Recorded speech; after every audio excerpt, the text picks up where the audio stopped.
Hello there. Good morning. Welcome to another edition of Knocks to Nuggets. My name is Oluwayomi Ute, and it's such a joy to come here with this very beautiful Monday morning. How was your weekend? I had a fantastic time out this weekend. It was full, it was busy, it was fruitful, it was productive. I'm excited about this last weekend, and I just know that the best days have just begun. How was yours? I trust God you had a good time too. So today we're still continuing, and today you have me all to yourself. And today I want to talk to you about building a legacy. And I'll be laying the foundation for all the guests that we'll be having in the subsequent weeks. Wow, it's been quite a while. I actually did this alone, but such a refreshing time out. And I know that together, you and I, we're going to have a good time out today. So today I want to talk to you about building a legacy. And as I start, I recall the story of a friend's dad. My friend had called me. My friend is based in Canada, and she had called me to say, I needed to visit my father. Her mom had passed. She was in Canada. The sister was in the UK. I mean, everybody was everywhere else, but the dad was home with their little sister and her family. And she said, I needed to visit my dad. So I went to visit dad this beautiful day. Baba is getting very close to 90 at that time.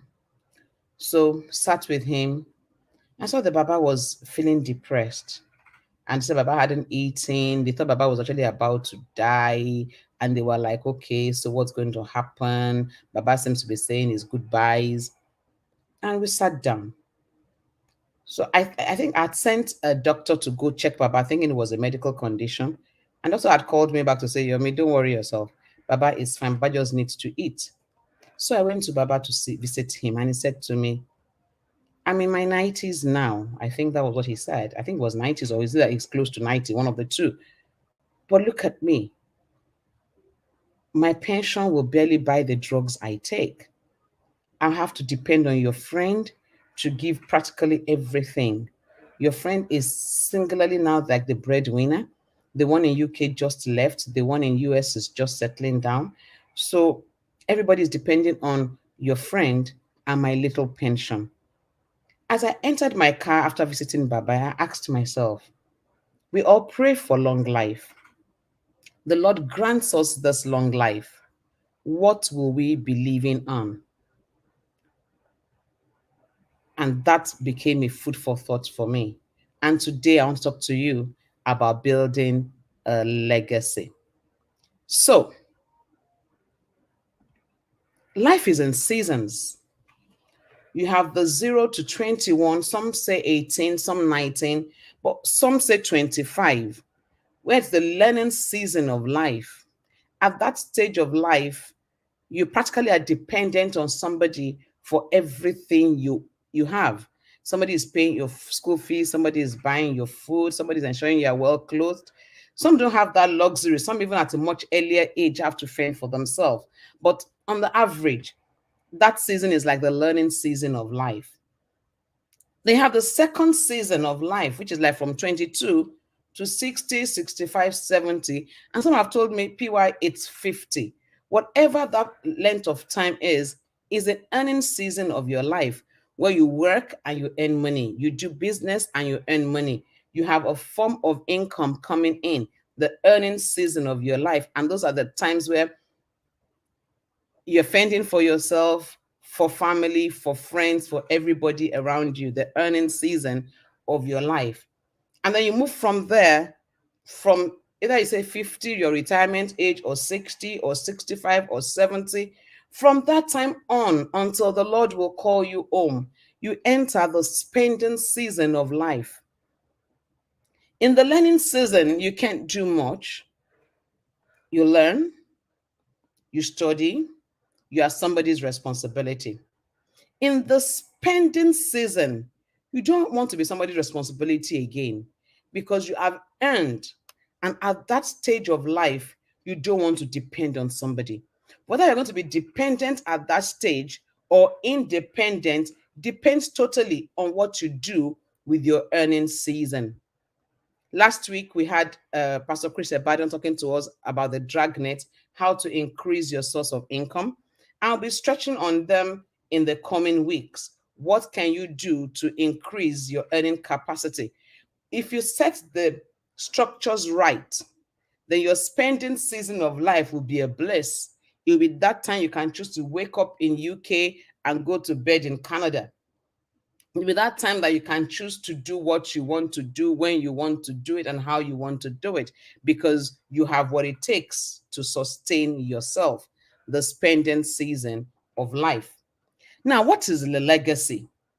A legacy is the amount of money or property left to someone in a will. So a legacy is something that actually lives after you. And I love the Bible. Proverbs 13:22 says, a good man leaves an inheritance to his children's children.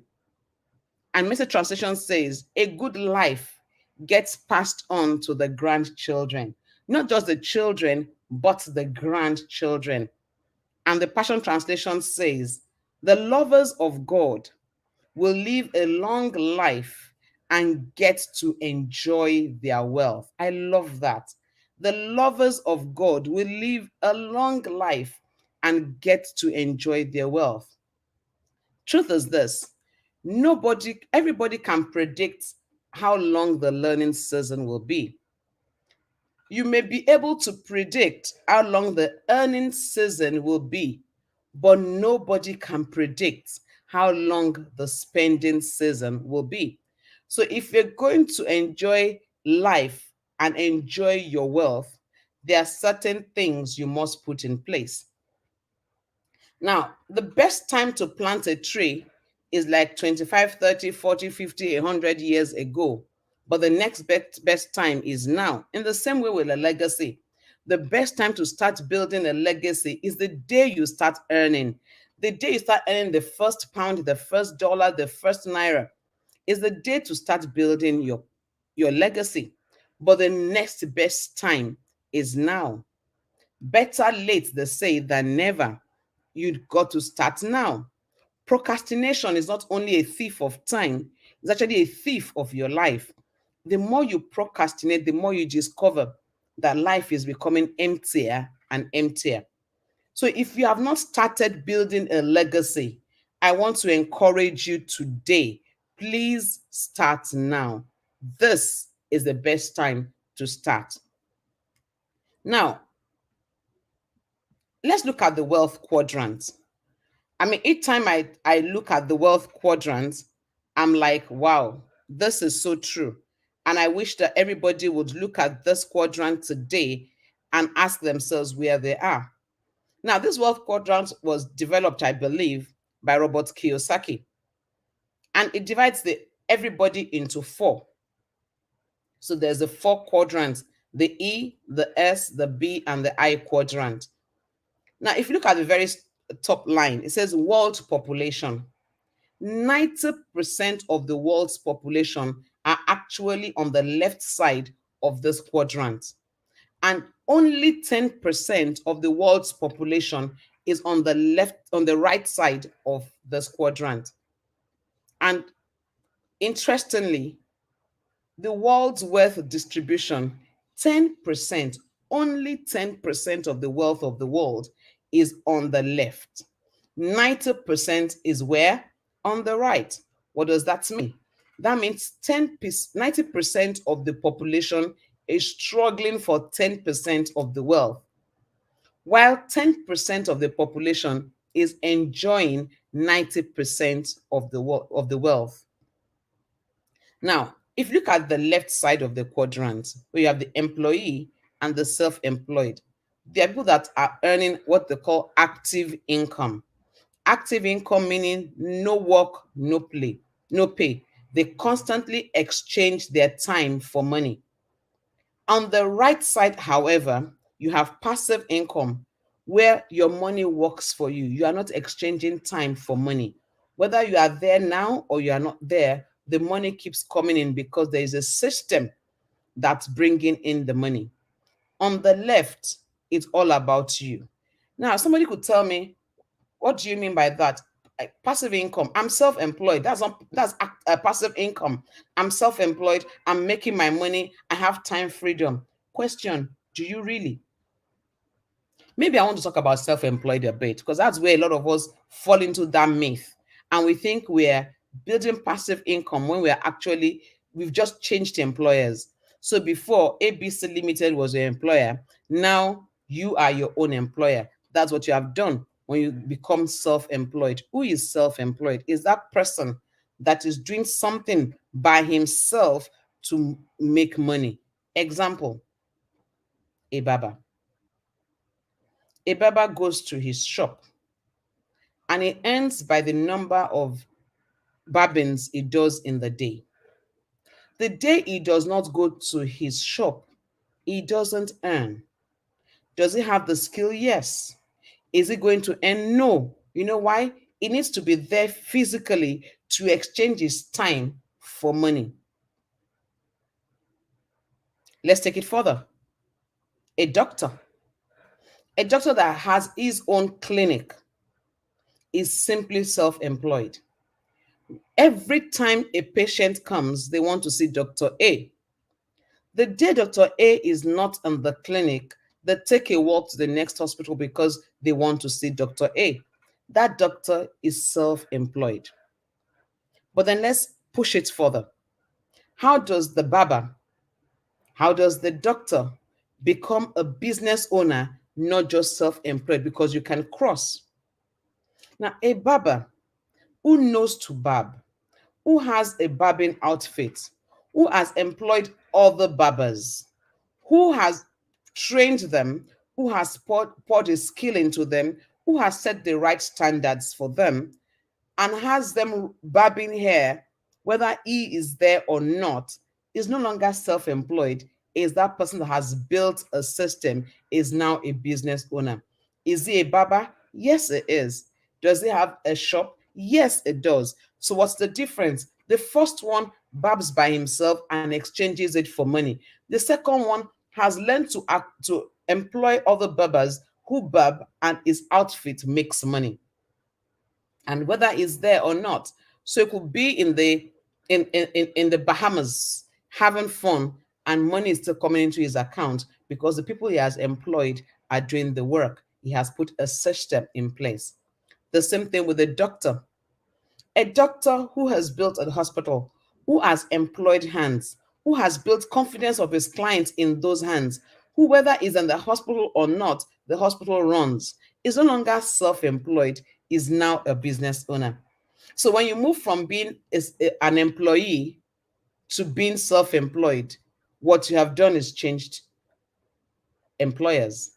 But the day you move from being self employed to being a business owner, because you have built a system, then you're talking about passive income. Employee is very straightforward. Employee has a job. An employee just exchanges his time for his money. So he signs off to work for this number of days and earns so amount. That's it. Then the business owner, so let's come to the right side of the quadrant. The business owner, like I said earlier, has a system in place that is making money for him. It provides the vision, it provides the leadership, and it has people, competent hands that run the organization. And then the investor, so the business owner builds a system, the investor simply buys into a system. If you must enjoy passive income, you must learn to move from the left side of the quadrant to the right side of the quadrant, from being an employee or a self employed to being a business owner or an investor, where your money is beginning to work for you. Wealth creation is only possible if there is a lot of passive income flowing into your purse, and that is possible. If you have not started before, you can start today and build for yourself a legacy. So be the judge. I have 6 tables in front of you. The first one has one leg, the second one has 2 legs, the third one has 3, the fourth has 4, the fifth has 5 legs, and the sixth has 6 legs. Let's look at it. If you have only one source of income, You're like that chair with one leg, it can't stand. No matter how hard you try, that table with only one leg cannot stand, except to lean it against a wall. Does that explain why a lot of salary earners look to people to give them money to balance out? Does that explain how a lot of salary earners are looking for the month end as if they're looking for a needle because the money simply cannot take them home? And unfortunately, inflation has not helped matters. So no employer is able to match the rate of inflation. None. So unfortunately, on a daily basis, your spending power is reducing by reason of inflation as a salary earner. If all you have is that just one source of income, I want to say to you, you are wicked to yourself. Now, that sounds hard and harsh, but can we just tell ourselves the truth today? If all you have is only one source of income, you are wicked to yourself. The person doing you is actually you. Now, the second table has two legs. Now, it's possible for that table to stand, but stability is not there. So if you have two sources of income, yes, that table can stand and it is standing, but trust me, it's not stable enough. You can do better for yourself. Now look at the table. I mean, if you have a table with two legs, you can't just walk to that table and want to jump on it and sit. You better be careful because both you and the table might land on the floor. But look at the table with three legs. Now that's better.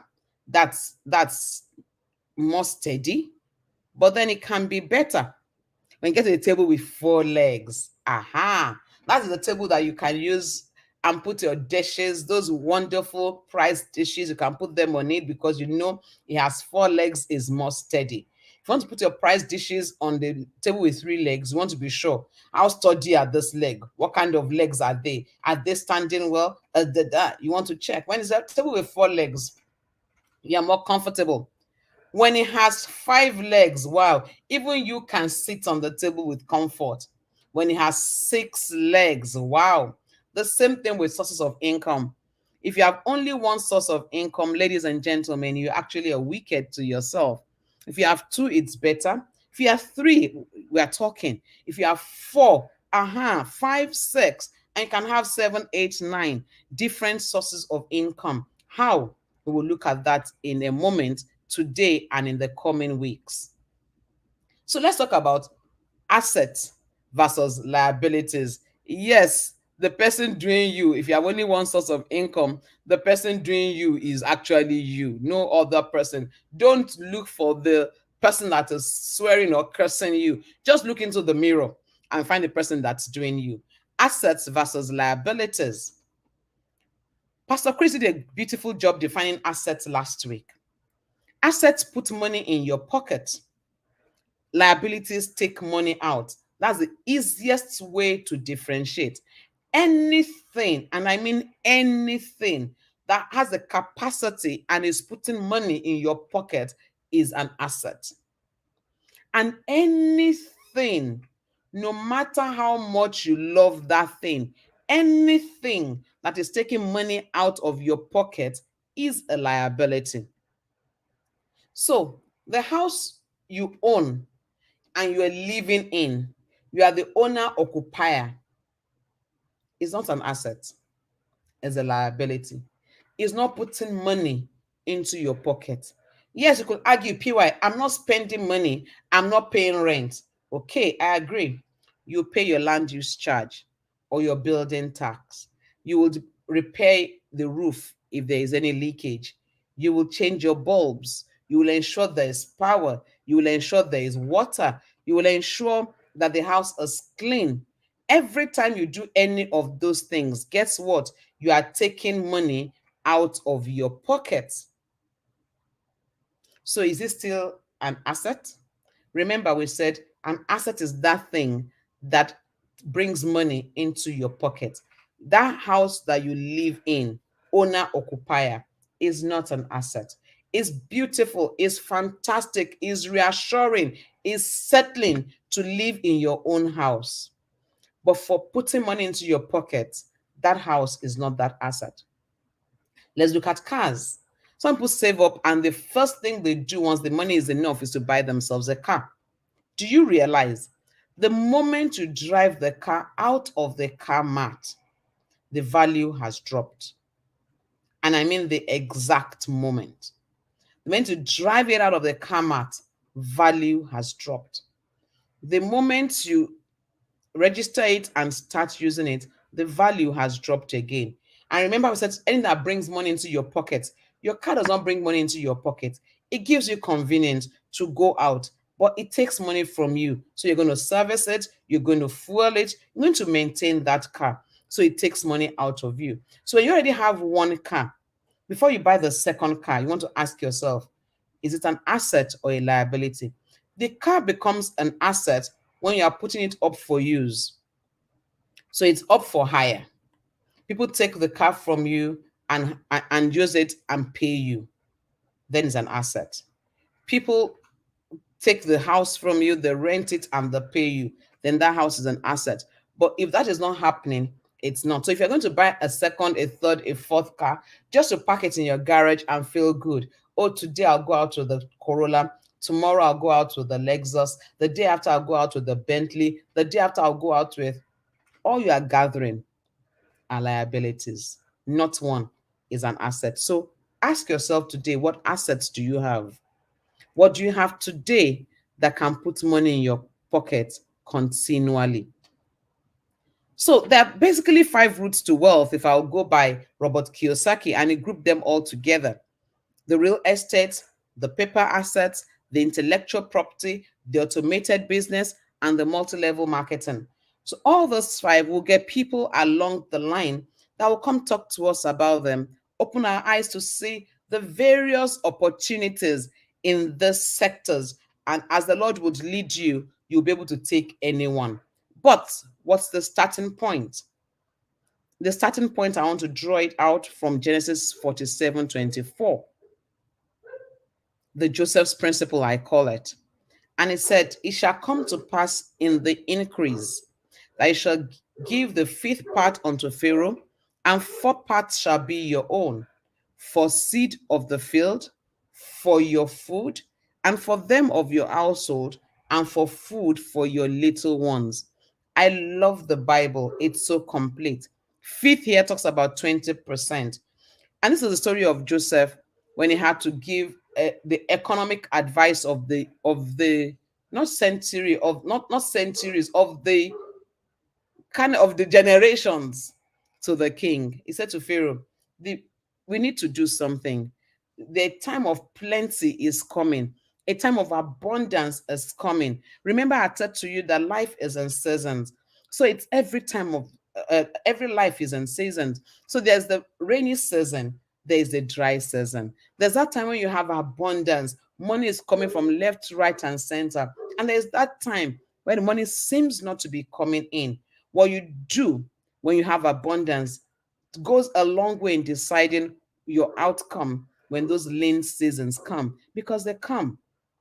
Life is in seasons. You cannot pray them out of existence. How long you might not be able to say, but seasons come and seasons go. So let's build on this. This is that equation. It says 20% of your income. Remember, fifth is 20%. 20% of your income goes to Pharaoh. Pharaoh here can be a type of God. So you talk about tithe, your offerings, your givings in church, 20%. 20% as seed. What seed? Seed is not what you eat. Remember, the Lord gives seed to the sower and bread to the eater. What do you do with your seed? You sow it, you plant it, you never eat your seed. So, what do you do with it? Invest. 20% personal, another 20% family, another 20% children. If you add all together, you get 100%. So start thinking about it. Your salary, can you see it in this space? Your income, can you see it in this space? So when you look at it, what do you want to do? Can you start from today to say to yourself, I will appropriate this principle. I will appropriate this equation. I will take my income as my 100%. 20% of it, I'll put it aside. I'll give 10% as my tithe, and I have the remaining 10% to take from my offering, my donations in church, and all of that. I'm going to take 20% and find an investment to plant it into. Or I would save it until it gets to a minimum level for an investment. I would take another 20% and put it out for my personal use. I love that dress, or I love that shoe. I want to buy this, I want to buy that for me. I'll take that 20%. 20% for my family and 20% for my children. God is so complete. He has not left us in the dark. He has not left us wondering what to do with our resources. This is it. If you will discipline yourself to put your income into this, then that is a good place to start. When you have done that successfully, the question is what next? And that what next will begin to answer from next week. But remember, your income, 100%. It will be good if you can be accountable to yourself. Have a ledger, have a notebook, have a program in your phone where you can write down your expenditure. The moment you are able to monitor your expenditure, you will be shocked at what you actually do with your money. Remember, I started by saying life is in seasons, and you can never tell when the evening season will start. We all know the learning season. A lot of us are in the earning season. But even if you are in your 60s, you are knocking the doors of 70, you are so close to retirement. Remember, I said, and I mean it, it's never too late to start. The founder of KFC, Colonel Sanders, started at 65. And today, KFC still lives on long after he's gone. Some people started earlier, some people started late. It's not about the when, it's about that you start. Life is in seasons. Next week, we'll be talking on apprenticeship. And it's so instructive. I know you need to get into business. You need to get into making more money. You need to get your money into a system. Just before you plunge in, let's look at what is the role of apprenticeship in getting into business. Do you really need it? Is there any value to it? Somebody who has gone through that system, who is in the system training others, will be with us next week, Monday, as we x-ray the subject of apprenticeship. And from there, we'll take all the various um, vehicles that you can use to make money one at a time, and then begin to look at them and ask ourselves, where do you want to play? Somebody we talked about real estate, somebody talking to us about paper assets, intellectual property, automated business, and multi-level marketing. We'll do our best to bring experts in all of these fields to come talk to us, open our eyes. But I want to ask you, please do me a favor, do something about what you have learned today. Knowledge is not power, it's only potential power. Until you begin to act on that knowledge, you are not there yet. So please go through this again, share this video, like it, let somebody out there know that Knocks to Nuggets is on air, adding value to the total man. And until I come your way next week, Monday, remember, if you can think it, you can be it, and you can have it. And as always, it's together that we win. See you next week, Monday, 7:45, and God bless you. Bye for now.